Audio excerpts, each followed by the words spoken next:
further. So for those of you who don't know me, I'm Monique Carriel. I'm one of the co-founders of Bravery in the Boardroom. I'm a leadership coach and consultant.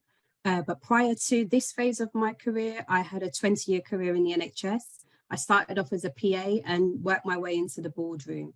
And I was a director of strategy and transformation at a trust in London for just under 5 years. Why am I here now, and why am I speaking, and why are we pushing for change in Bravery in the Boardroom? Because for me, it's not good enough that I got into the boardroom. I want to see more people like me. When I got into the boardroom, I was the youngest director. I was the only Black director. My parents are teenage parents. I'm not the average person that you'd see in an NHS boardroom, and I want to see that change. We want to see boardrooms more representative of the communities and staff they serve. And today, embracing equity in the boardroom and celebrating women. I want to see more women in the boardroom, and not just by sight, but also showing up and leading as they truly are. So today is a really special webinar for me to connect to my passions. And I describe that as building a movement of brave leaders. So I hope today, from hearing from me and from hearing from our wonderful panel, that you will feel that you can join our movement here in Bravery in the Boardroom and be out there leading bravely as well. So let me check that you can hear us. So do enable your audio if you haven't already. This is a full webinar, so you'll be able to interact with us via the chat box as you started to, but also if you have questions for our audience, get your questions in early and you can drop those into the Q&A for me today. I haven't got my colleague Ruby, so those of you who are Bravery in the Boardroom regulars, you'll know that I usually have my colleague Ruby with me as well. I haven't got her here today, so I'm going to be managing the Q&A myself as well. So it's a real plea from me. If you do have questions, please get them into the Q&A box for me. That would be really helpful, because then I don't need to try and find them. I don't want to miss your questions if they're in the chat. And follow us on social. So thank you to all of you. You know, everyone who has shared, everyone who's reposted our invites, everyone who shared this, everyone, all the people who are on the call today who have joined because you've received the invite from your women's network. Really, really appreciate it. Really appreciate you doing that, because it helps us to widen our reach, but more importantly, it helps us to bring that conversation together. So do follow us on social media. We are on Twitter, we're on Instagram, and we are on LinkedIn. You'll never miss an episode or an event that we're having if you do. So Millie, can I ask you to click one more for me on the slides? Thank you. So just to whiz you through our agenda today, and I feel like I'm speaking fast because I know there's a lot that we want to cover. And I don't want to miss out that conversation with the panel. But just to give some context, some of you may have seen and heard, and we'll drop a link to the report in the chat today. But McKinsey have released a Women in the Workplace report not too long ago. And there's some really stark but real findings in that report. They did a large survey in there. And I just want to pick up on some of those headlines in there to help set some context for our conversation as well. Thank you, Liam, for dropping that in. We'll then move into our panel discussion. And as I said, we'll have time for Q&A. If you know me and you've been to any of these sessions before, or any sessions that I deliver in terms of leadership training, you know I always like to give a takeaway action. It's great to come into these conversations and to be inspired. It's great to come in here and have some motivation. But sometimes, you know, a week or two passes and that kind of fizzles out. Having that takeaway action, what's really hit you between the eyes today? What are you going to take away and do to help turn the dial now and see more equity, you know, at all levels of an organization, not just in the boardroom? So I'll be asking you that before we close. We'll also share with you some of the exciting things that we've got coming up this year for Bravery in the Boardroom. And I do set a promise as best I can that we will be finished by 4:30. So if we could click onto the next slide, Millie. Okay, so as I was saying, and I'm just going to move so that I can see properly the slides. Few stats and few things, few statements, I describe them as, that I saw when I was reading the Women in the Workplace report. For years, fewer women have risen through the ranks because of the broken rung at the first step up to manager. Women are more likely to experience belittling microaggressions, such as having their judgment questioned or being mistaken for someone more junior. And I think that's one of the most pertinent points on here. And that's what I meant about that comment of representation by sight. In the NHS in particular, you'll be aware that there is a very high percentage of women working in the NHS. but it does become more disproportionate as you move through the more senior ranks. And when you look at the boardroom, you may have a good number of women, but I'd really ask that question, that point what's made here. How many of those women feel that they are really and truly heard and respected and valued as a woman in the boardroom? Or are they, as it says here, experiencing some of those microaggressions? There's a thing that I always talk about as leading as who you really are, and I'll say more about that later. But I think it's just pointing that out. It's one thing to see representation by sight. It's another to know that there is equal voice and equity in that space too. Women leaders are switching jobs at the highest rate we've ever seen, and at a higher rate than men in leadership.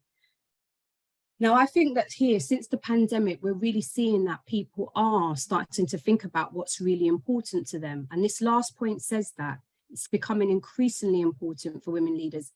I wonder if it's more important, or is it that women are voicing it more now and expressing that choice is maybe how I describe it, that prioritize flexibility, employee well-being, and diversity, equity, and inclusion. Bit of a mouthful, that last one. Okay, Millie, could we take the slides down? Thank you. So before we move into the panel conversation, I just wanted to ask here, because it is Women's History Month.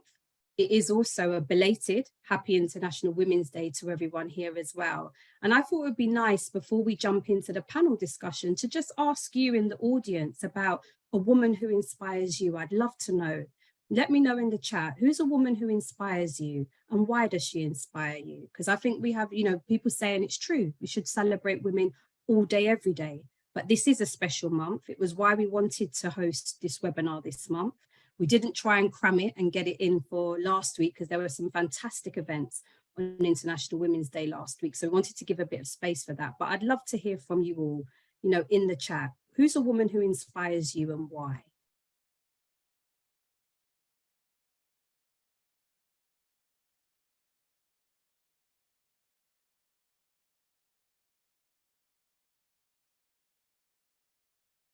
I'll have a look at them as we're moving through the session today. Oh, Cheryl, thank you. Definitely your grandmother, and why?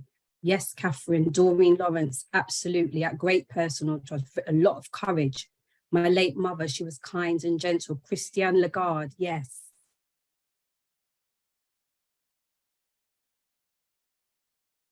Yemisi Osho, okay, let me see what else you said. Abby, it's good to see you here. Tenacity and bravery, yeah, I hear that. Oh, it's nice to see you here, Emma. Audrey Hepburn, her confidence to be different, an individual proud of who she was. I hear that. I see that in you as well, actually, Emma. I definitely see that in you. Madonna, okay. And please make sure you've got your chat on reply to everyone. My first line manager, guiding and supporting everyone. I love that. Grandmother whose shoulders I stand on, yes. My old line manager as well was an incredible director. Really nice to see that and seeing what it is about them. The Queen, yeah, absolutely. Lots of people see the Queen as an inspiring woman, the responsibility she had. Yeah, thank you. So keep them coming through for me, please. I would love to see them all. And I'm lucky that I get to see the chat after as well. But many women who are named there as inspirational and so, yep, Jeff. Shola takes no prisoners, very strong, no rubbish. Your daughter, that's lovely, Liz. Love that as well. So because I'm going to try and keep myself to time today, I'm going to ask my panel guests to join me and join us now by switching their cameras and mics on. And I'm hoping everybody is there behind those blank screens. Good afternoon, and you're most welcome. I will ask you to introduce yourselves. I'm going to go from top to bottom. So I'm going to start with Catherine. Good afternoon, Catherine. Do you want to introduce yourself? Hello, and thank you so much for inviting me to be part of this panel. I've been looking forward to this all week, in fact, all month. So I'm Katherine Church. I'm an independent consultant with a portfolio career. So I've got to the point where I can work for a number of amazing organisations. But before I got there, I've been in digital for 25 years, in the private sector for a lot of that, so designing major digital transformations. And then I got a bit of a tech for good and joined the NHS the month before COVID hit. So I was the Chief Digital Officer for Surrey Heartlands ICS, which was an incredible 2.5 years and has left me feeling very close to the NHS and to healthcare, which is still where I work. So I'm the Health Tech Practice Director for SmartCo, an IT consultancy. I'm also the Tech Plus Director for Grace, and we're a company that really champions women, young women coming into health, into data and tech careers, and curating, to address your point, Monique, curating those early years of women's careers where actually we can feel that we bounce out of organisations that are not friendly and are not supportive to us in careers. So lots of other things that I do, but those are the main ones. And again, thank you so much for having me on the panel. You're most welcome, Katherine. Thank you. And good afternoon, Nicola. Can I come to you? Absolutely. I am Nicola Ellis-Webb, currently the Healthcare Services Director for Acacium Group. We are a large global healthcare solutions platform. My role sits within, my role straddles our 25 brands within the group. I sit on the senior management team in a sales and service development function. My background is varied. So I qualified as a nurse many, many moons ago. Also did an undergraduate program in biomedical science, and also trained to become a solicitor. But as luck would have it, I landed on healthcare management, which is where I stayed, having done senior clinical and operational roles, which kind of led me to where I am today. So thank you, Monique, for inviting me to join this fabulous panel of ladies. I was going to say, people will be blown away. You know, so me and Millie normally try and do a bio, you know, like a bio post for everyone. And we couldn't fit you guys' bios onto we couldn't fit them. We were like, we're just going to have to, we can't do it. There's too much. Shajeda, good afternoon. Good afternoon, and thank you so much for inviting me. I'm absolutely thrilled to be here today. My name is Shajeda Ahmed. I have the absolute privilege of being the Chief People Officer for the NHS Black Country Integrated Care Board. The Black Country is one of the most deprived systems in England, and it's always hard to summarise what you do and how you do it, but essentially my USP is all about creating those cultures where everybody, you know, feels welcome, and where the more disadvantaged members of our community can thrive and flourish in terms of what they do within the workplace, but equally the health and the care services that we provide to our communities. So that's me, everyone. Thank you. Thank you. Thank you. And what you didn't say, if I may add that, if you don't know Shajeda, she is an absolute trailblazer in inclusion. So you said yes, and you know this, and has designed, devised and led a number of programs that are now being replicated nationally. So I know if the people who know you in the chat will be backing me up on that. So lots to learn from you, and you're most welcome as well. Thank you. And Tara, good afternoon.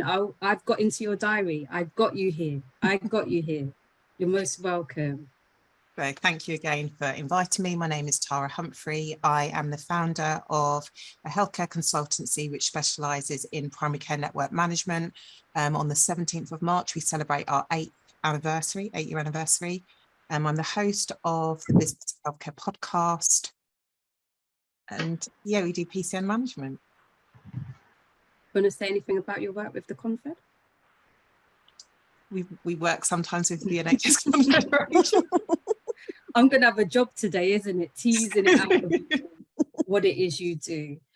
Remember, our guests will want to hear all about that. So I'm going to ask you to put your modesty to the side today and tell us all about it. But I'll probe you all as we're working through. Okay, so we have a series of questions as usual that I'll be asking the panel. As I said, please do post your questions. We will have time to come to your questions as well. All right, and do interact with us in the chat. Let us know what you're liking about what you're hearing. Let us know your thoughts on it as well. We're here to learn, share and grow together. I always say that. All right, no question is a silly question either. So let me kick us off. So I'm going to come to all of you, and I'm going to go back up to Katherine, if that's okay, and start with Katherine. Can you just tell us, you told us a bit about your roles now and your role as a Chief Digital Officer, but it'd be great to hear about your journey into the boardroom and what helped you to get there. Yeah, I'd love to say that I had a plan when I was younger and was strategic about this, but I didn't. And maybe looking back, it's something that I would encourage young women to do. is to make that plan and be a bit more strategic about it.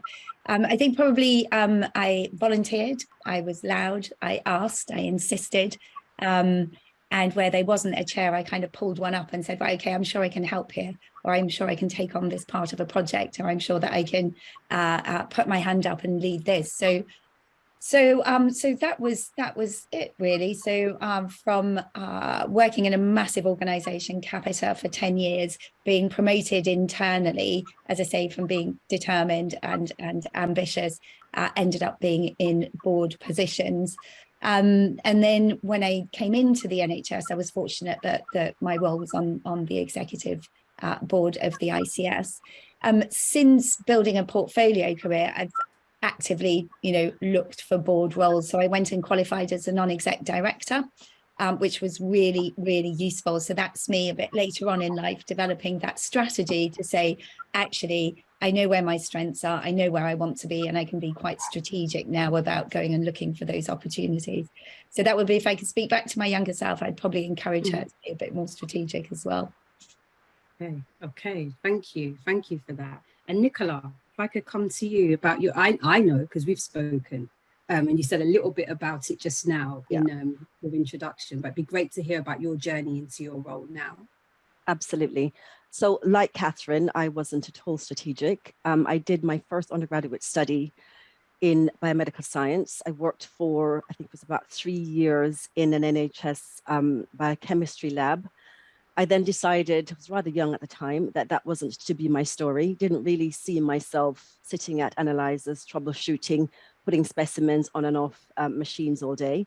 So then I started my nurse training, completed that after 3 years, got myself what I still consider a very good starter job as a nurse in Harley Street, and worked for about 4 years as a nurse, moving to a senior, I think it was about a band 7 role after about 4 years. But during that time, I was studying a law degree part-time and made excellent strides towards becoming a solicitor. But as life would have it, that wasn't to be my story either. And I had some opportunities to move into healthcare management, which I took. And there was a lot of luck, I think, because by the time my pivotal role came, which was an ops director role, I had been a senior clinician, had moved into operations management. And so I was well placed at the time to step into this role, which I disqualified myself from this role, in all honesty. I didn't think I was ready. And it was good that I had someone who believed that I was ready. And sometimes we need that. So I recognize that in my career, there have definitely been some key enablers. Having a sponsor, those people who will say your name in rooms that you aren't yet allowed to get into, people who believe in you and tell you you can do it. Those people are incredibly important. But equally, finding mentors, that's been a pivotal part of how I've been able to advance my career. So where you've identified areas of weakness, because for me, I am mostly a clinician to my core, I think. And so I think patients, patient safety. I don't necessarily speak the corporate language or think finances in the corporate world. So I've always found myself mentors who have been able to help me develop in areas where I've felt would help me advance to where I wanted to get to. As I've gotten older, I've been more strategic, and that's been amazing. But equally, having access to business coaches have been absolutely instrumental for me as well. Those people who have been able to help me make tough decisions at pivotal points in my career, where I've disqualified myself from taking the next step. I can't recommend business coaches highly enough. So that's been really how I've managed to navigate into the positions that I've been able to get to.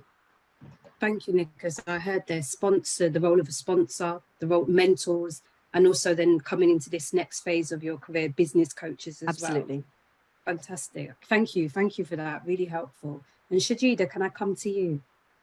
You can do. So I didn't have a master plan, and I'm going to answer this question with some slightly personal information, if I can, please, Monique. Yeah. So my journey really began as a child, as a female who grew up in a predominantly male Muslim household. I was one of 4 children with 3 brothers who were all supported to go into university. I was made to leave school at 16. I joined what was back then the YTS scheme, the Youth Training Scheme. So my future was very much mapped out for me. It was have an arranged marriage at 18, and that was me sorted. The marriage didn't last. I was a rebel. I remember a disgruntled auntie saying to me, why can you not just do what's expected of you? But I couldn't, because at a very early age, I wanted those same opportunities of higher education that my brothers had had.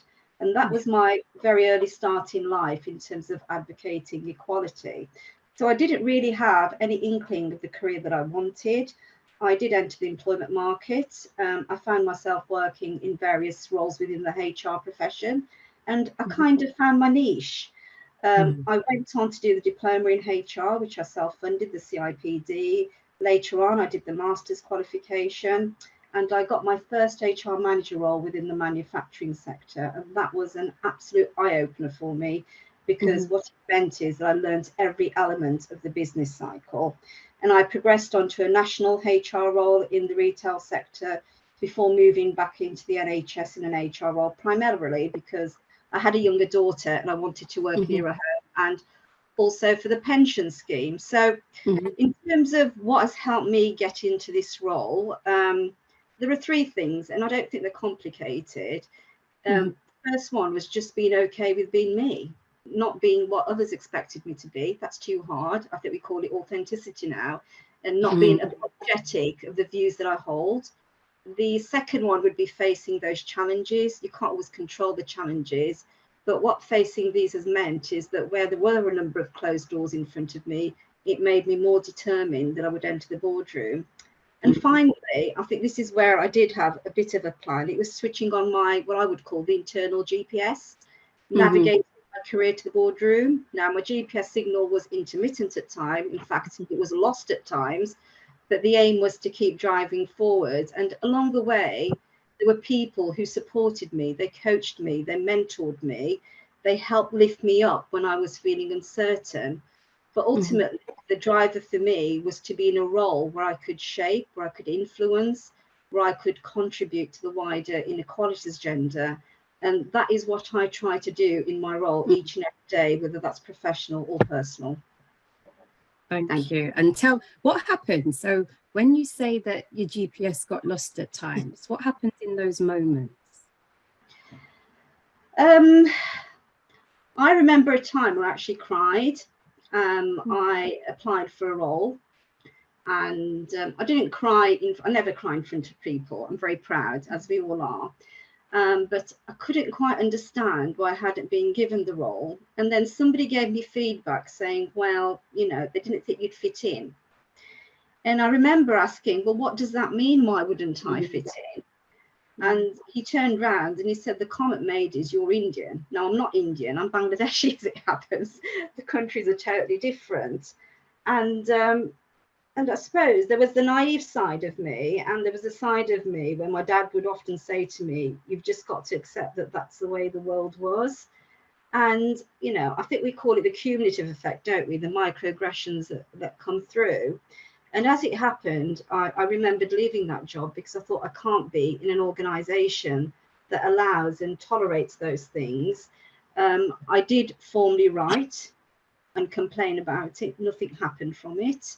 I was much younger then, but I was in that same position now. And when I mentor younger people, I always say you have to stand firm, you have to stand your ground, because, you know, if you don't do that, then nothing ever changes.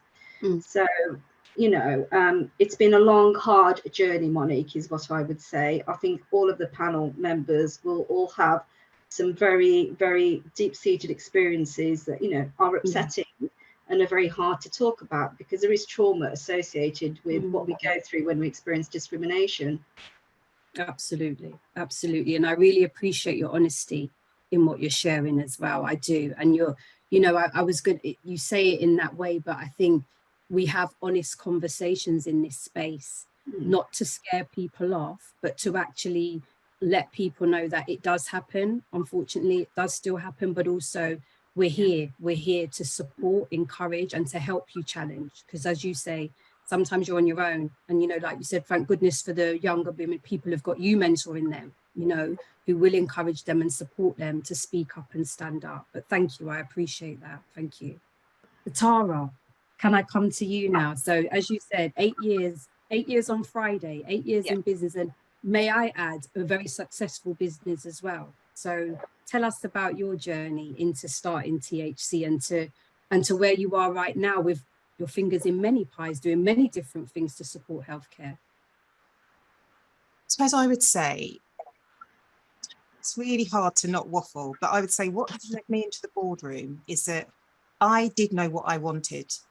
I wanted to be a CEO when just before I went on to do a degree. So 17, 18, I wanted to be a business person, a businesswoman. I did my degree in business and marketing management, and I did various jobs, but I wanted to lead. And I'll never forget, I used to work at McDonald's, and you had to be 18 to be a floor manager. And I was made a floor manager of the Canterbury branch at 17. I made history. So I was like, I did know what I want. I got my degree, I've done CIPD, I've got my master's. So I think I was very focused on what I wanted. I think my key to getting into a boardroom scenario was when I worked at a university, I saw at the time, like the interim pro-vice chancellor chair a meeting, and it was scheduled for an hour. But after about half an hour, like the meeting was over and everybody knew what they were doing. And I remember thinking, like, wow, like I want to learn how to chair a meeting like that. So I asked him, I said, would you be my mentor for 6 sessions for 45 minutes? And will you teach me how to chair a meeting like that? And because of that relationship, I ended up being the PM on a stem cell laboratory project. And I ended up getting to travel to Mangalore. So I think I was very focused. I knew what I wanted. When I see, oh, they've got that skill, I will ask them, will you work with me? Will you be my business coach? Will you mentor me? Will you just speak to me for half an hour? If I am lacking in a skill set, I will educate myself. And I would say I network and I put myself out there. So I think I'm like a bit of a grandma. I've got 3 kids, but I've been brought up on social media. So I will put myself out there and say I'm available for X, Y, and Z. I'm not available for X, Y, and Z. So I would say the reason why I am in this position is because I very intentionally put myself here. But Peter Milburn was a mentor, white male, the Pro-Vice Chancellor. Rob was a white male. I think that I attract people that just, I don't know, want to get the job done and want to help me. So I would say that is why I am in this position. And the fingers in many pies is just, I follow my interests, but the core, I'm not a clinician, but I love business and I love healthcare. And I will follow my passions and I will not box myself in. Sometimes I think, yes, this is going to be amazing. And then I do it and I think, oh, it's not going to be amazing. And I back out and then I'll go into another area. So I give myself the permission to follow my interests and change my mind. Okay, thank you. I'm definitely going to come back to a question about confidence, because what I hear and see throughout all what you've just all shared is about a very strong self-belief and confidence. I'm going to come back to that, okay? But I do want to ask about, I'm going to come to you, Nicola, first, because you told us about your journey and how you kind of winded and you didn't have a plan. But I just want to ask you about what were the challenges? So would you tell us about some of the challenges that you faced on the journey to where you are now? Absolutely. So challenges, when I look back, there have been moments when I think I was probably my own worst nightmare, in that I disqualified myself from quite a bit earlier on, either by not feeling qualified enough, or I just need to do maybe another course, maybe I need an MBA before I can do that, or maybe I need to have a few more years experience before I can do that. So definitely there's a bit there about getting in your own way and disqualifying yourself. And I definitely struggled with that early on. But equally, there have been moments in my career like Shajeda, where I have been told no at times when I knew I was ready, right? I can certainly pinpoint one particular role, you know, when you're giving of yourself and you're giving time and emotional capital, you're working really hard for a business that's not giving back to you, and you have to make that decision, you know, when you're not being invited to those meetings and given those opportunities for growth, you have to make the decision about whether you need to move on. And I've certainly been in those positions where you feel the ceiling coming over your head. You shall go this far and no further. And in those moments, business coaches, as I mentioned, helped to overcome those challenges and to give me the confidence to say, actually, you can trust your journey. You're ready. So yes, definitely I've had those challenges where the doors were closed, and you either stay in a position and try to push and bang, or you move on and you find places where you're valued. And I've certainly had to do that a couple of times. I love what you said there. Trust your journey. Trust when Absolutely. you're ready. I really, really love what you said there. Thank you. And Shajeda, if I can come to you, you shared some of your challenges, but if I may ask about that step change. So going, you know, when you stepped into the boardroom before in your previous role, what were the challenges from you going from, and did you go, let me not assume, did you go from assistant director to director? So I did, but I mean, I think, you know, I like a lot of panel members, a lot of colleagues on the call today, you know, I'd experienced numerous challenges. Some of the discrimination was subtle, some not so subtle, whether it was interviews or access to training opportunities, that constant imposter syndrome that we all fight, and a bit of a self-fulfilling prophecy when you tell yourself you're not ready, but you actually are ready. So I will always say that it probably took me 10 years longer than it should have to get into my first executive role. Wow.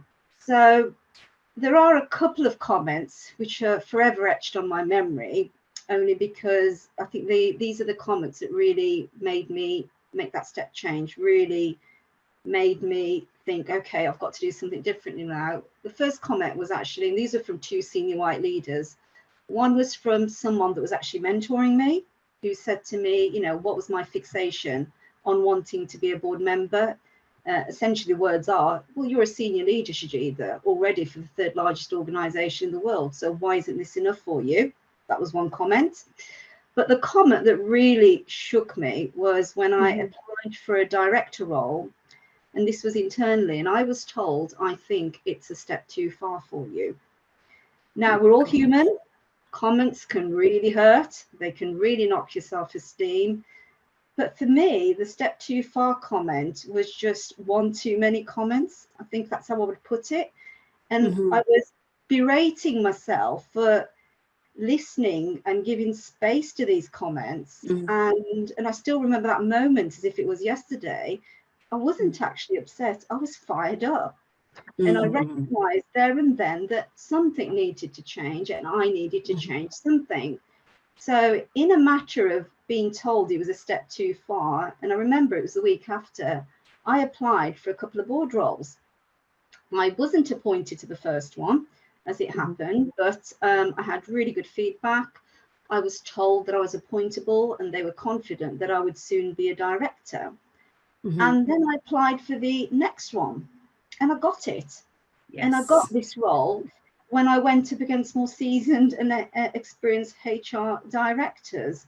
So there is something about the fact that whilst you can't always control what people may think, there is something about stepping outside of your comfort zone and doing something to make that change. And I think it does always go back to that self-belief. But I will say I was so angry at being yet again denied, and it was just one too many comments, and it just fired me up. And at that point I just thought, no, enough, I have to do something, and I did. And you know, I know, and I can see from the chat that you sharing that fire that it gave you and you then achieving the success that you deserve encourages people. But it's also heartbreaking to know that those comments could have broken you, you know. And I think that's why we talk about these as well. It's not to as I said, bring people down. It's to say, it does happen, and why we're talking about this here is to try and stop it happening, you know. But at the same time, until we get there, to know that, you know, if you are hearing that, step, like what Nicola was saying, own your journey and know that you can step aside and you can come at it a different way. There's so many people we hear that from, and it's heartbreaking, and I'd use that word, you know, heartbreaking to hear talented people, talented women who are blocked. How did you describe when the ceiling comes down, right? They bring the ceiling down for you. I hope from what people are hearing today, if someone is pulling that ceiling down on you and you know that you are ready, that you feel inspired today to step around, step aside and to look and build it. You've heard Katherine and Tara also speak about, you know, putting themselves forward for opportunities, driving that agenda, being determined in that space. I hope you get some energy from what we're hearing today. Thank you. Really, really powerful so far. Right, you know me, I'm going to have to now kind of start motoring on, right? So Tara, can I come to you? Because I know I said you've got your fingers in many pies, but with all seriousness, I absolutely know that you use your power and influence to support equity on many fronts. So can I ask you that question specifically? How are you using your power and influence to support gender equity at the moment? Okay, I asked Valentina to help me with this, so I'm going to read it out. That we have got a podcast called the Business of Healthcare Podcast. Of the 234 episodes that we have released, 70 people are female leaders, and 42% of those female leaders are women of colour. In our organisation, from the 1st of May, we'll have 10 employees. One of those employees will be a male, so we do have some work to do there. In the past 2.5 years, I have given £21,000 worth of pay rises to my workforce. And even a contractor where I was like, Sophie, I'm going to up your wage, your hourly rate, you're too cheap. We've also given £17,000 in our Business of Healthcare scholarship to leaders from a BAME background. Of all were female leaders. So I would say it's not an intentional, I don't really do it intentionally. It just is. Like, I don't think I'm going to do that. I just do it. I attract more females to work at the organisation, but my clients, or 3 of our primary care networks, the clinical directors are male, and we've got 2 more primary care networks where the clinical directors are female. So when I look at the stats, it's not perfect, but that's what I'm doing when I'm not really trying. What could I do if I put a bit more effort in? So that is what I'm doing. I'm living my life. I think I've got an unconscious bias to a woman. I'm not going to say that I don't. I start mentoring a guy called Pierre. He reached out to me. I'm going to start mentoring him on Friday.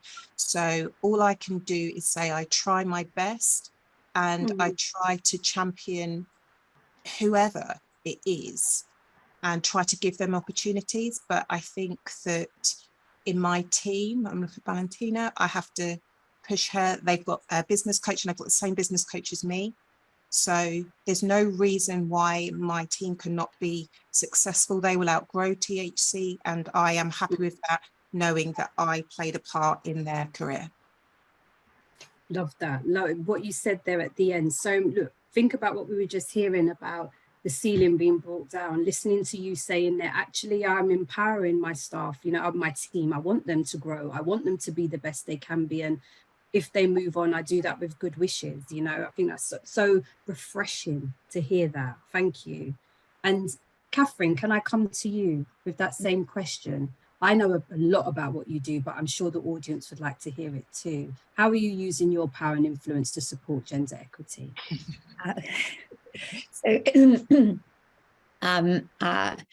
Consciously, intentionally, and for a long time. So probably the opposite to curating my career.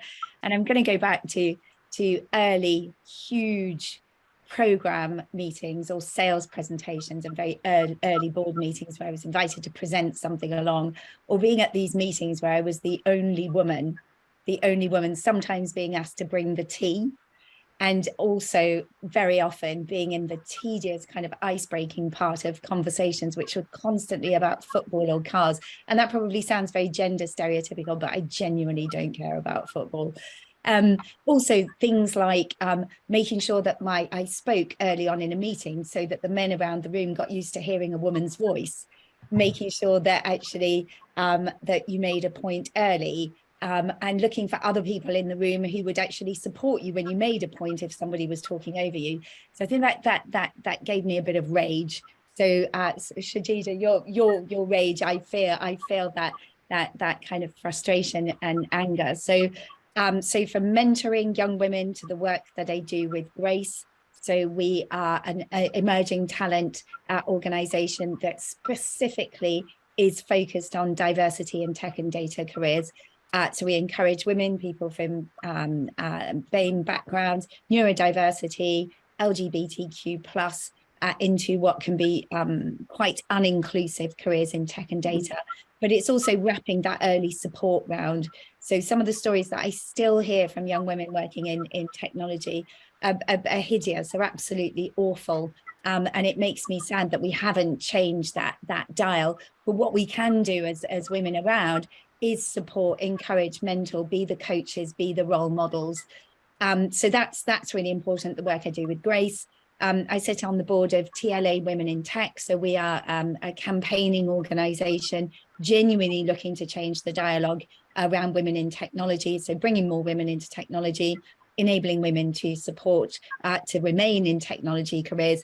And I read a stat which almost made me cry the other day. It's an Accenture report saying that 50% of women in technology roles are likely to have left by age 30.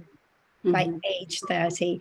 And then as your career progresses, things don't get any easier. So we talked about the glass ceiling, there's the glass cliff, you then get hit by the menopause, and again, an unsupportive workplace. So that brings me to some more work I'm doing around women's healthcare. And I read the Women's Health Strategy and was dismayed by the lack of mention of digital and data.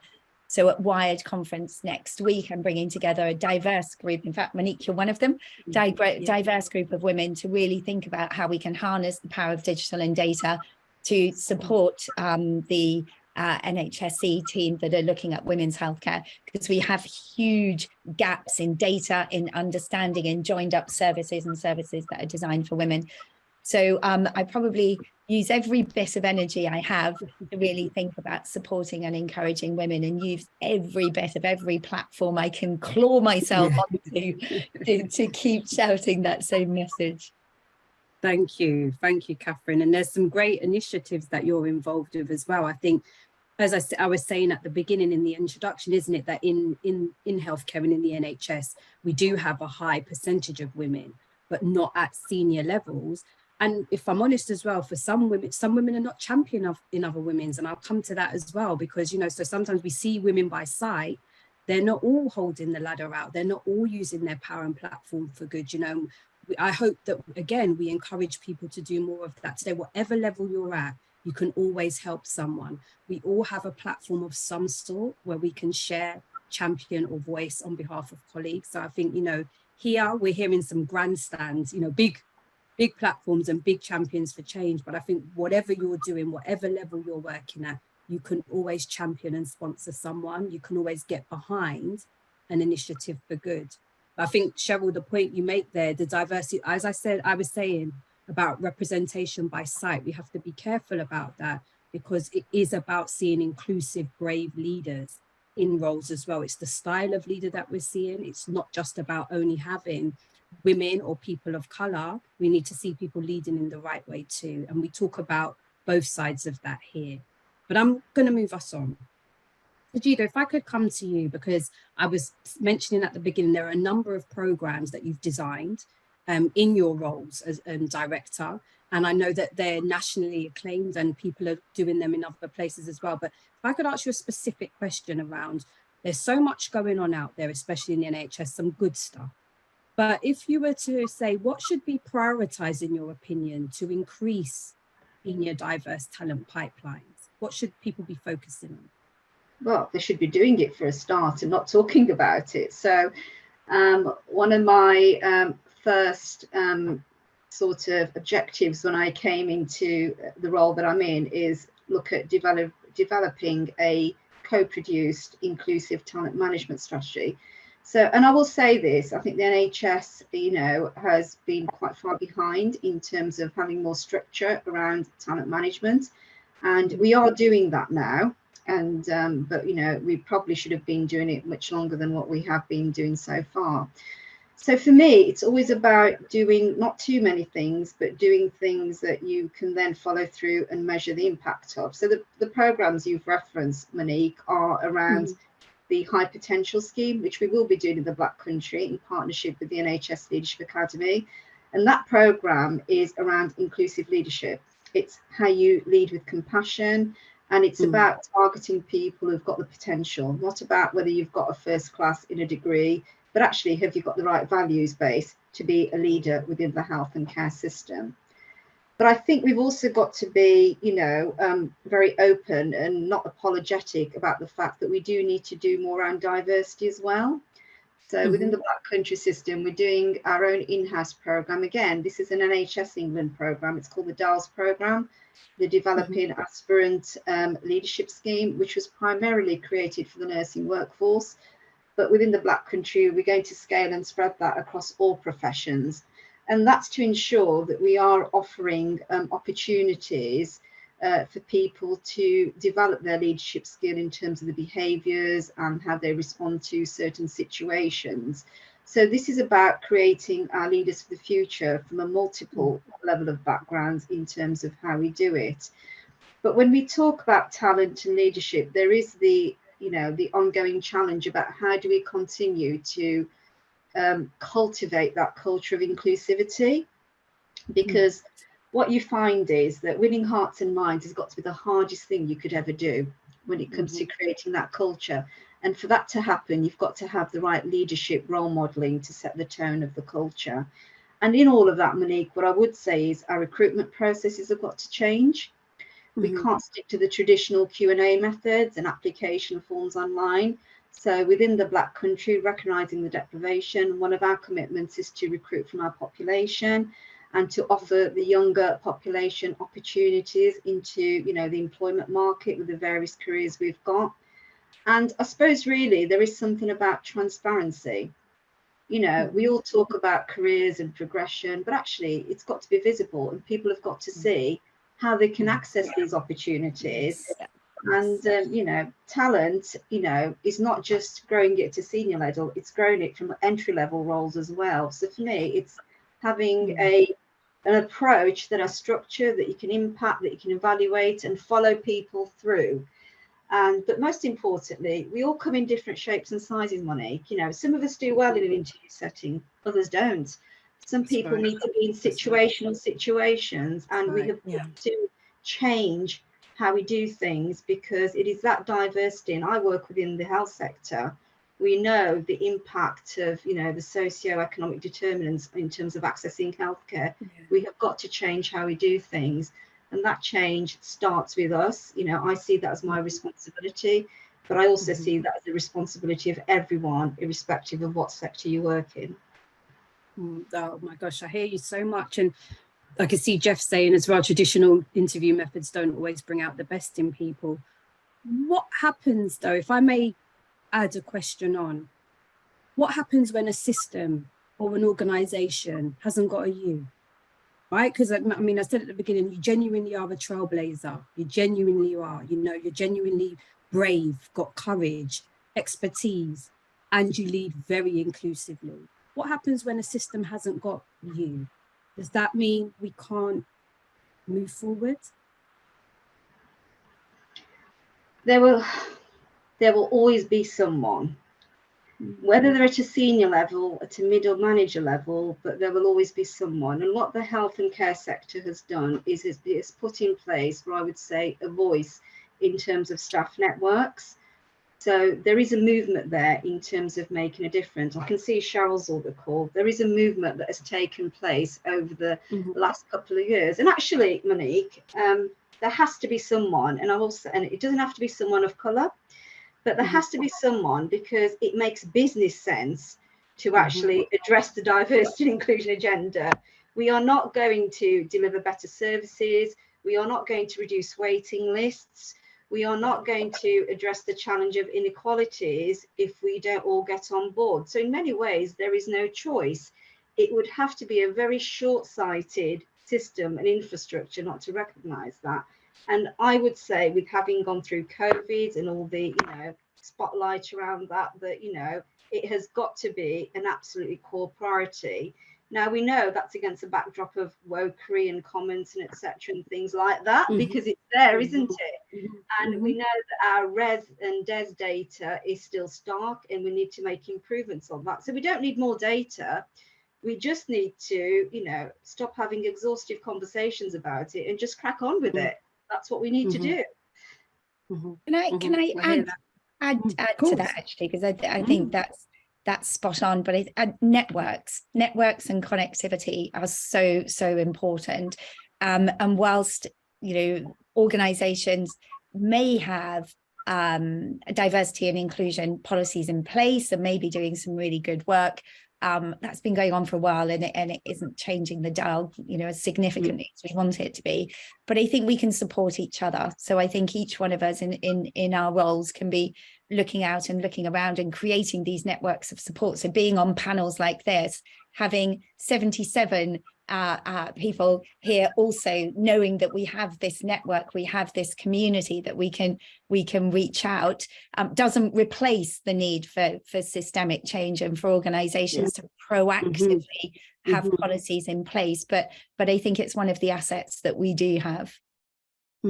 No, I hear that, and I think there's two things I heard there in what you were sharing. I think there does need to be that catalyst for change, isn't it? So that, like you said, that individual, I heard what you said there, Shajeda, that individual may not be in your role per se, but needing that catalyst, that person who keeps the fire burning, that person who keeps pushing, and the person who builds the movement almost, isn't it? Because the movement can have many people, but someone usually needs to drive that. I think the other side of it as well is what I'm seeing here in the chat as well, and what you mentioned about the change in recruitment, but also for people to feel that these are roles and organizations that I can work in, and I think sometimes what's going on in society and the deprivation and the challenges they have, younger people are feeling like, they can't, that this isn't for them. And I think that's the bit that we also have to support and work on. And that comment about how and where. So what's come up a lot in these conversations is we've had people on the call who don't know how to access more senior NHS roles, more senior healthcare roles. That might sound surprising, but if you haven't got someone who's tapped you on the shoulder and said, here you go, this is how it all works, this is what you need to do, here where you go, this is the breadth of experience you need. You don't know how to navigate that. People don't realize that Band 8C roles and above are not if they're on NHS jobs, that's right at the back end. They don't always know that it's with the headhunters. They don't know how to approach a headhunter or how to work in that space. So when we mention those things here, it's really important as well, because sometimes when you are minoritized, nobody's tapping you on the shoulder. You're trying to navigate and find your own way. And that's why what you were all saying about sponsors, what you were saying, however you got in front of the sponsor, having that sponsor is so important to guide you as well as championing you. So anyone listening, if you don't have a sponsor, I think that's one of the biggest takeaway actions you can start to think about. Who might be my sponsor? What is it I need help with? Is it that championing? Is it that understanding? And for everyone listening, remember what I said, we all have something to offer. So giving someone 25 minutes of your time and having that conversation doesn't always need to be a mentor and mentee situation. That short conversation can unlock so much information sometimes. So don't be afraid to reach out for that conversation and ask a couple of questions. It might really help you with understanding how you can navigate some of it, not all of it, but some of it on your own. Okay. So I am conscious of time, so I'm going to keep it moving. I'm going to switch my questions around, panelists, so bear with me. I want to come to Tara, because in some of what we're hearing here, there is an element of needing to be brave, isn't it? There is that element of, if it's not going your way and you might need to move on, or you might need to forge your path yourself, or when you are leading at the top or at the front, it's big. So I just want to come to you, Tara, because me and you talk about fear and self-doubt quite a lot, don't we? And I wanted you to just be able to share with us, how do you tackle fear and self-doubt as a successful business owner? So I would say I did a core strengths assessment. One of my strengths is that I am ambitious. One of my overdone strengths is that I am ruthless. And what does overdone mean? What does that mean? It means some people may perceive that as a weakness. Some people may perceive that as a weakness. And the reason I think that's important, and I'm really glad that I did that and I've taken it to heart, because I'd say I'm very insecure, but I'm more, and my ambition takes over. So I'm more ambitious than I am insecure. So in the moments where I'm wavering, I've got imposter syndrome, there is something inside me that just thinks, I am going to do it anyway. And that's my ruthless side. If I cannot get to point A, I will just move around you.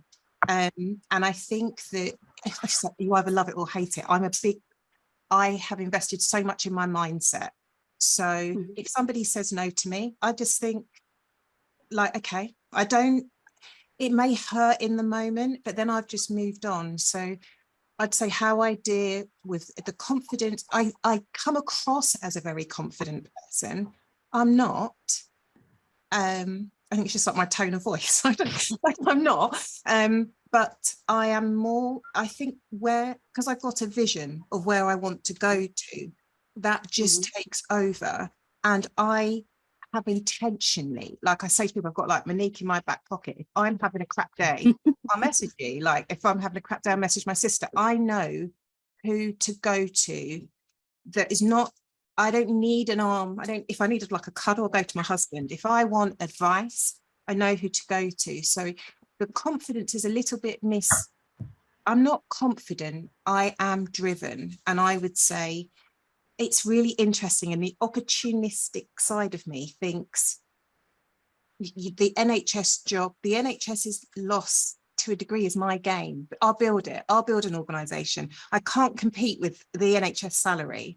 But if you come and work for THC, if you're good at your job, you'll be promoted in a year and you'll get a pay. I saw a few people saying they wanted to come and work for you already. So, I saw that in the chat.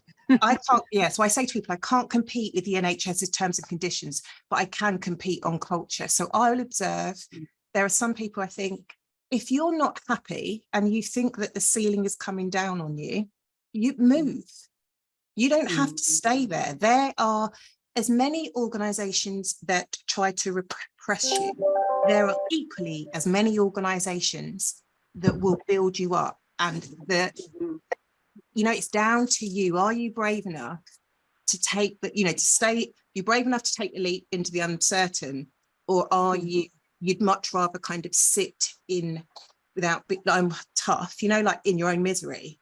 But there are organisations out there that would embrace you, and THC is one of them. Thank you very much. I might come back to you if we have time about mindset, because that's what you said at the beginning, isn't it? You've done so much work on your mindset. I'm sure we don't have enough time to talk about it. I'm sure people would want to hear from you in the chat what some of the things you do, Tara, to really keep working on your mindset. But Nicola, just coming back to you as well, and some of the conversation we've had about journey into the boardroom, working at a senior level. And I know from the organisation that you work in, you are one of the only people of colour at quite a large bandwidth of seniority across there. So I just wanted to ask you to be able to share a little bit about some insights. What does that feel like for you working at that level in the minority? So it is often said, certainly in healthcare, we used to joke, certainly as nurses, that if you saw a really, really senior Black consultant, he or she must have worked twice as hard to get there. And there's a bit of truth to that. But certainly from my experience, and certainly in my current role, a lot of this is probably just pressure I put on myself. But when you are in the minority, you tend to feel as though you are representing for that intersectionality. So for me, it's being woman and being Black. So I never feel as though I can coast or deliver bare minimum. I always feel as though I absolutely have to add value to show that I deserve to be where I'm at. And I don't necessarily think that's universal, that everyone thinks like this, but I certainly do. There's always this thought in my mind that you're in the minority, you had to fight to get here, you absolutely have to work and deliver results because you don't get to coast. So there's a bit of that. And you sort of think, the more you can show the value you add, more people who look like you will be allowed at the table. So you put that pressure on yourself, for certain, it's there. But on the flip side of that, and again, that intersectionality between being woman and being Black, you never want to be too emotional. Don't let any more women in, they're too emotional. But equally, you know, that angry Black woman syndrome, where you often, our passion is sometimes misunderstood for aggression. You kind of feel like you always have to mind how you're being received. So there's definitely a bit of that. So to answer your question, you do put, I certainly put a bit of pressure on myself because I want to see more people like myself at the table. But equally, I know I have a responsibility in mentoring and coaching and sponsoring other people to get a seat at the table, other people who look like me or share a similar journey to make their way to the table as well. So that's what I'd say on that, Monique. Thank you. Thank you very much, Nicola. Thank you for your honesty in that as well. Tara, did you want to come in? Yeah, I was going to say, I think I probably fall into that category of angry Black women. And why do you say that? Why do you say that? Because people hear that time and time again, isn't it, as a microaggression? So why do you say that? I think that because I know what I want, and I've got limited time to do all of the things, and like in the day, not like in my whole life, like just in the day or the week. So I think that because I think I know what I want, and then I say to Monique, is this what I want? He says, is it what you want? And I think, yeah, okay. So I think because it goes back to is people's perceptions, but all that being said is going back to Shajeda's point, that's me. And actually, I can't control what you may think of me. My intentions are good. Sometimes I make mistakes. If I am passionate about something, I'm not going to go, I cannot help it. It bubbles up inside of me. So that's me. And I think you don't have to, I'm in a different position because people reach out to work with me. So I don't have to, there's a tiny bit of proving myself because they're thinking, oh, is she worth it? But, you know, like they're hiring me, and the proof is I'm still here 8 years later. So my standards are high and I don't always get it right, but I'm good at my job. And I think if I have to, there's been contracts I've left. If it feels like a never-ending job interview, I don't need it. I don't need it. And I will happily, and that's the ruthlessness, I will just back out of that race and say, do you know what? Have your money back. I don't need it because I'm confident overall in my ability. But I definitely think that I'm like Marmite.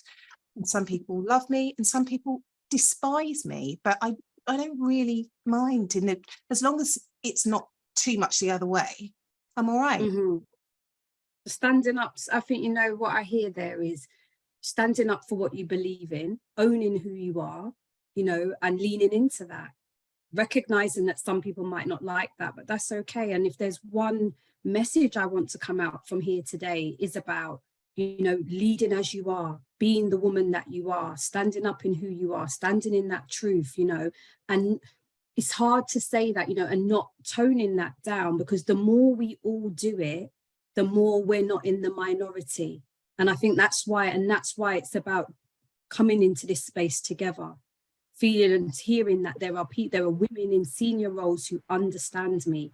You know, I can see in the chat, yes, that resonates with me so much. Yes, you know, that's why, and I have lots of conversations about panel guests who want to come on.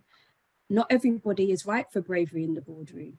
you know, because I really want women, you know, and men as well, but leaders who are leading as they truly are, leading with passion, leading with a purpose, and who want to encourage others to do the same, you know. And for anyone who's in an environment where you feel like you're the only one, please use this space to connect with people, because you might not have that energy around you.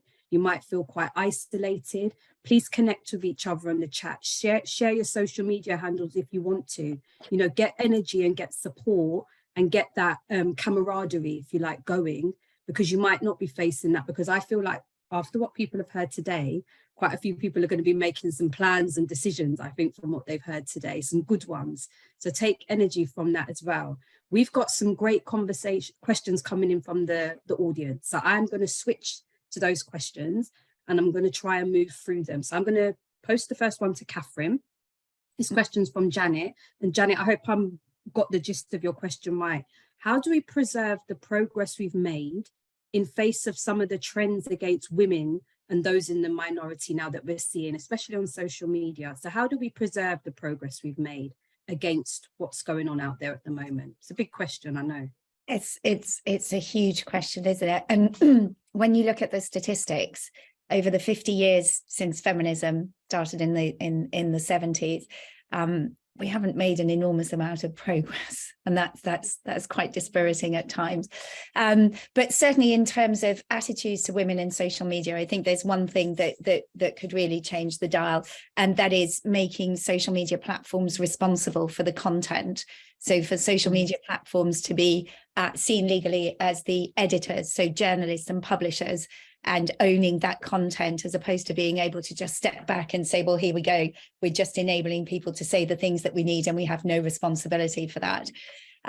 Because I think that social media in particular enables voices to be heard and amplified, and creates discourse which is incredibly unhelpful, and it can be incredibly cowardly as well. So there's some really good organizations out there that are actively removing some of this hate speech on social media, which is addressed towards anybody that doesn't look like the sad incel that's sitting in their mum's, home, tapping cowardly away against a screen. So I think that's one of those things. And I also think maybe us being more vocal and more supportive as well, so to try and counter some of that propaganda.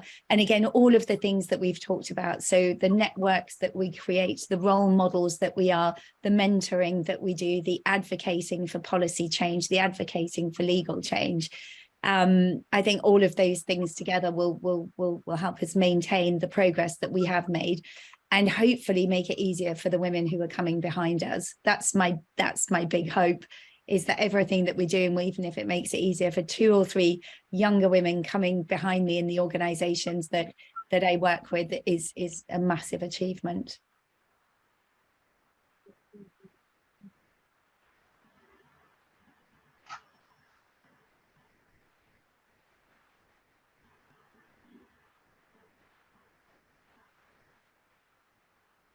Khadija, can you see that question?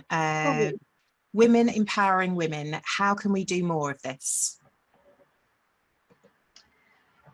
So I think for example, I think if we hold senior roles, we've got to put in place structures, etc. We've got to make sure there's coaching, mentoring, sponsorship, all those things available. I think there is something about sharing your story as well. Often vulnerability can be seen as a weakness. It can be seen as someone who can't operate in the strategic space, in terms of you being very open and honest about yourself. So, I do think it is about also taking control of your destiny to some point, because I would say I was probably a little late in terms of how I did that. So I spent a lot of time in telling myself, it's okay. I'm okay where I am. I'm a senior leader. That's good enough. And, it took a point in time where I had to get angry before I actually thought, no, I've got to do something with myself. This isn't good enough. So there is something about actually looking at yourself, looking at where you are, utilizing the organizational mechanisms in place, such as your performance development review, asking those questions in terms of your ambition and what you want to do, and actually reaching out. We are in the world of social media. There are lots of people out there that we can access who can help us when we're having moments of doubt, who can help empower how we think and what decisions we take. So make the full use of everything. I'm a child of the 70s. We didn't have social media.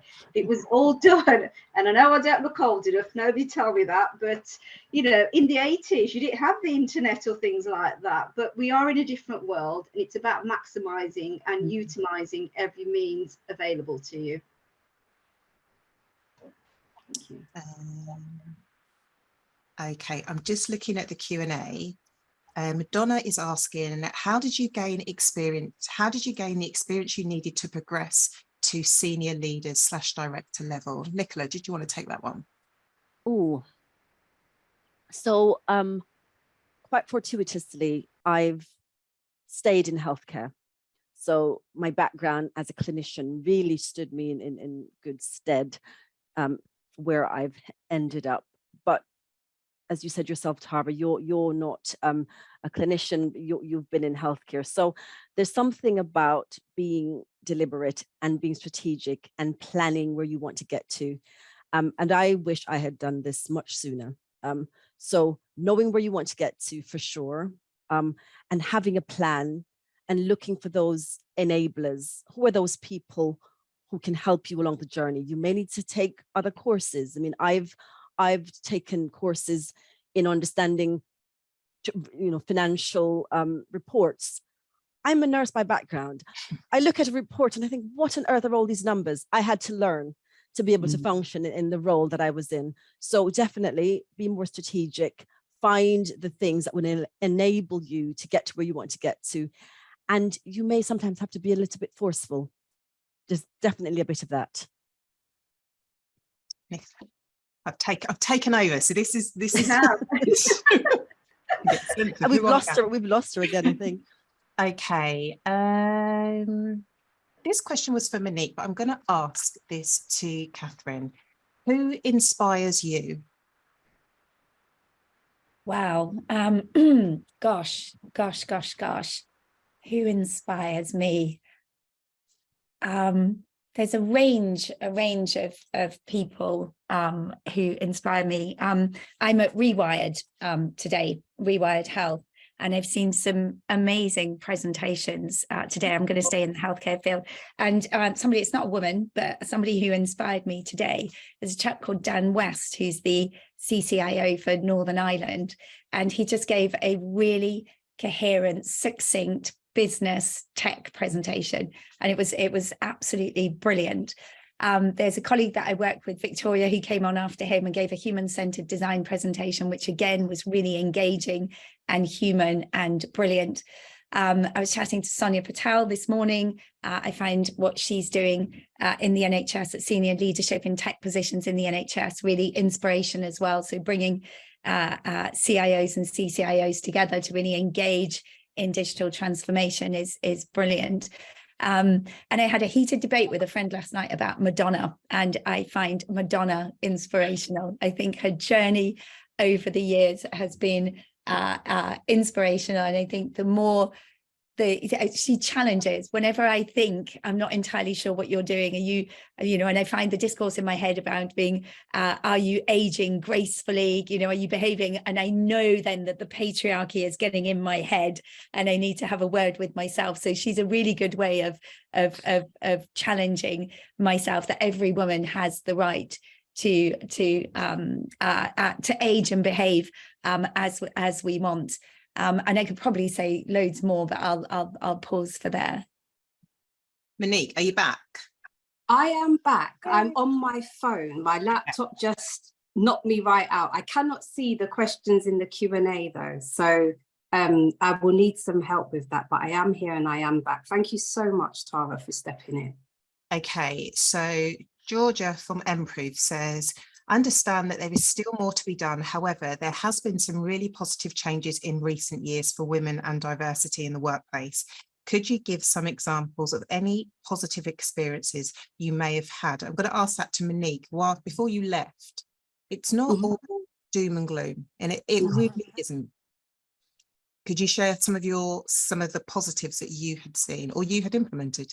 Yeah, I think two sides to that. I think some of what you'd said as panel guests about sponsors on your journey. You know, I've had women and men. I've been lucky, and I've said this before, I've had very supportive line managers always throughout my career, and to the point where I've had the opposite, where they've said to me, you're ready, you know, you're ready, you need to push on now.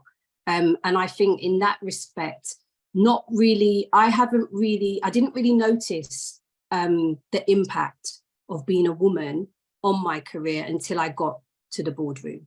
And then I noticed it in how, so negative in a sense that I noticed it then that people would comment on it or refer to it, and in relation to my age. But in terms of progressing my career, no, there wasn't any negativity around that at all. I think it's important to say that as well, because it's not to say that, how do I say this, in the sense of the path can be easier, which is why you get further. For those who have talent and you may not always hit those positive junctions, I think sometimes it can take the wind out of your sails, you know? And I think that's why here it's important to talk about some of the things we are about. Yeah. Where do you get that wind back if you don't get a smooth run? So some of us who've had a smooth run, I'm very grateful for it. And it's why I got to the boardroom while I was so young, I think, as well. I saw a question and a comment about that. But I also think about, yes, it has been a wide range of people who've helped me in that space. So I hope I've answered the question, Tara. Okay. Nicola, how do you cope with the onslaught from diverse people having a higher expectation of you to deliver for us? For example, President Obama. Wow. So personally, I encourage that conversation. Certainly in my organization, I seek out those conversations. In fact, I've recently been appointed as our co-senior sponsor for our race and ethnicity network. So it means I do have access, direct access to the diverse talent across our group.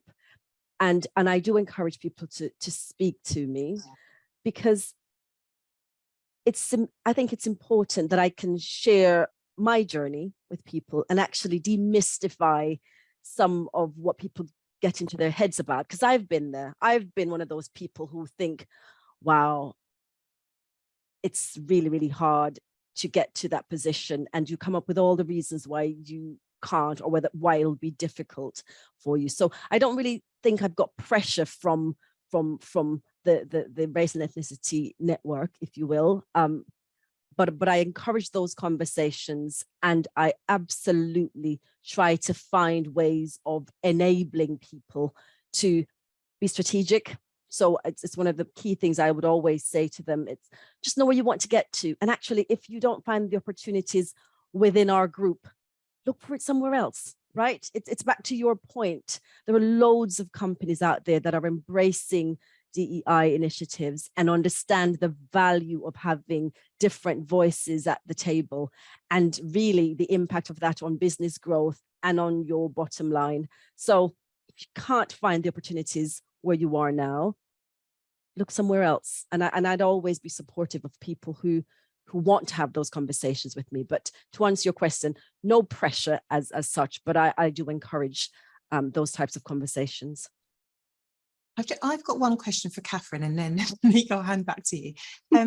How do you approach people to be part of the initiatives without thinking, well, Tara's Black, I don't have a Black person on the panel, or I don't have this person on the panel. How do you approach people in a way that makes you think that you want them for their skills, not the diversity?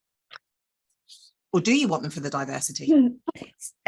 So that is a really good question. And I think there's a lot to be said for diversity, for the sake of diversity. I think all male or all white panels should not exist as a rule of thumb.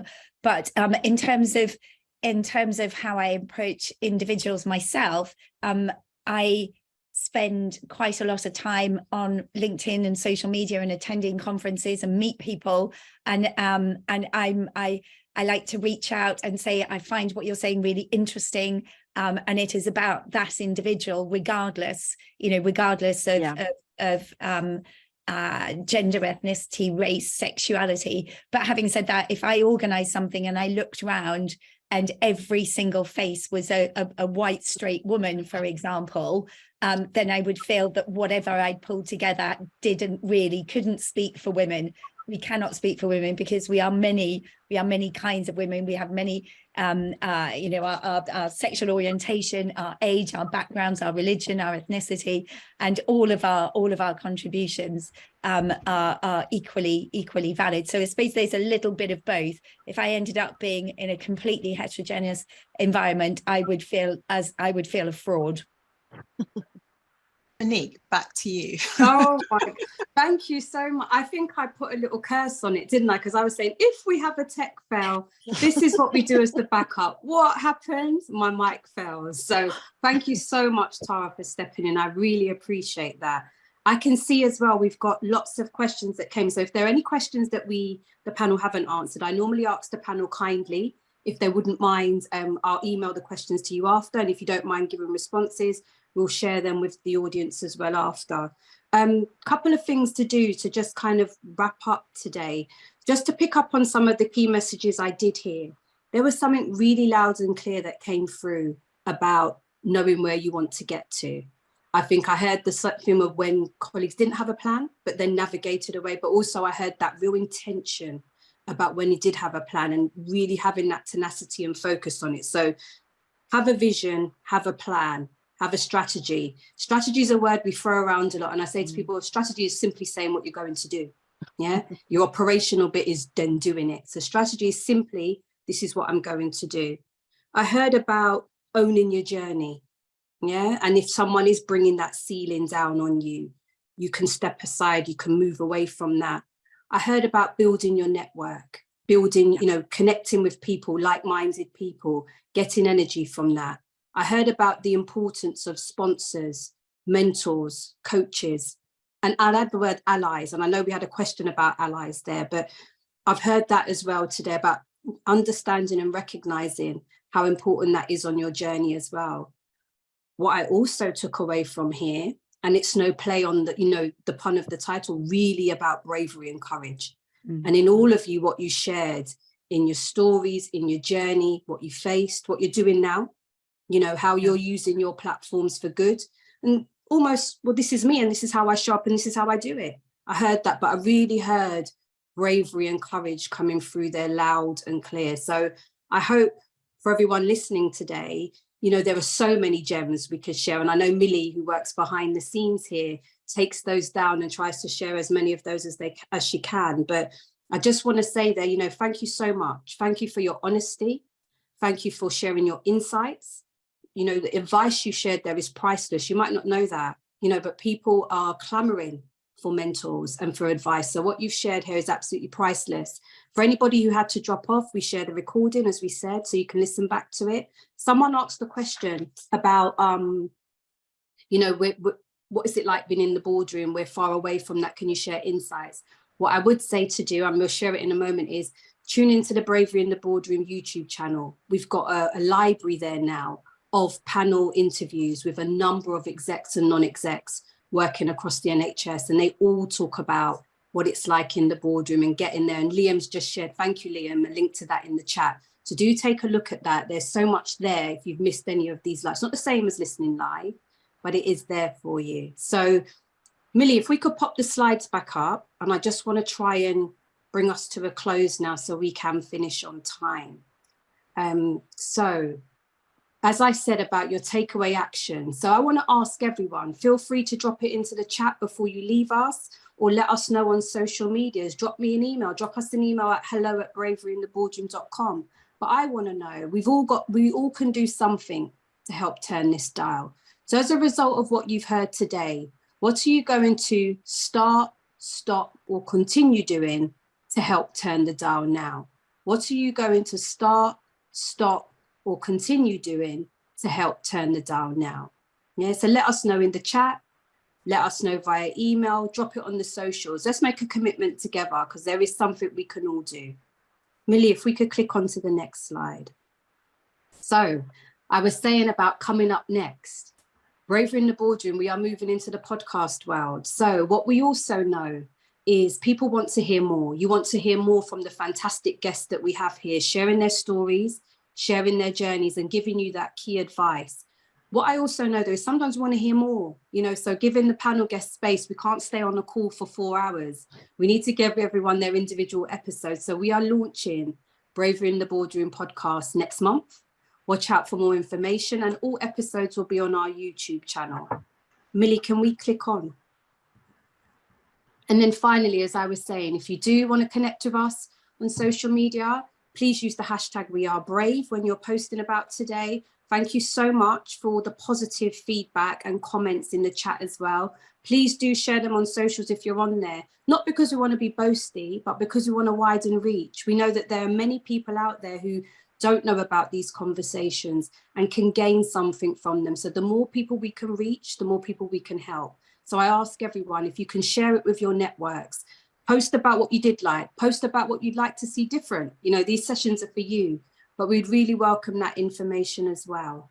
And I think we've got one more slide, if I'm right, Millie. I am. And that's just to say thank you so much to everyone. Thank you, a big thank you to our panel, you know, for your honesty, for your insights, for just, you know, giving me your time. You're all extremely busy. And I'm really grateful that you gave us the time today. Big extra thank you for Tara for keeping the show on the road, and Shajeda for jumping in and just getting on with it while I dropped off there. I really appreciate it. But just to thank everybody today, is 4:29. And I will say thank you for joining in. For all of you sharing what you're going to do in the chat, I'll be able to see that when we save the chat. Thank you so much. But thank you, everyone, and have a good evening. Take care. Bye-bye.